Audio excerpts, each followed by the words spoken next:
Welcome from Florida. Let's talk about balancing labor on our production lines or operations and hospital floors. I'm Steve Wilkinson, an MBA and certified lean practitioner. So let me share my screen. So avoiding layoffs, what to do with excess labor after lean improvements or any other process that you've used to reduce the amount of labor it requires for your operation.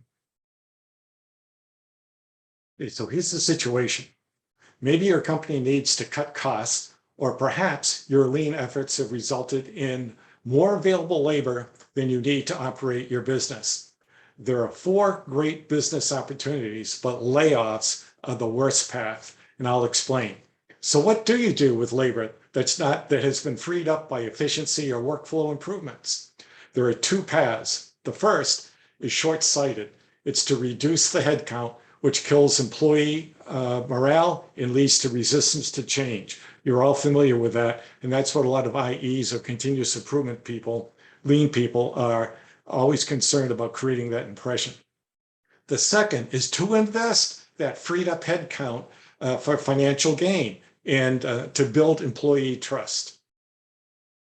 So the first of the 4 awesome methods that you can take to strengthen your business are: 1, is to redeploy the freed up labor to where they're needed more. This may include cross-training to fill current vacancies elsewhere in the operation instead of hiring new. They may displace temporary workers.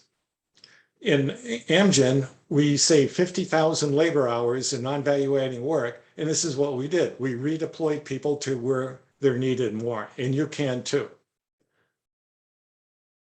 The second is to identify positions that are no longer needed, so that when the site incurs natural attrition, you redeploy these folks to the newly vacated position. Now, natural attrition is when someone leaves the company on their own, they retire, they get a new job, whatever the reason may be.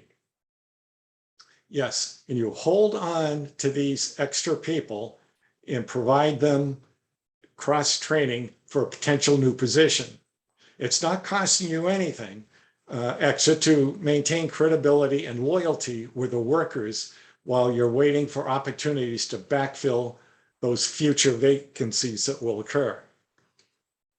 The third is to use the excess labor to increase capacity or take on more work.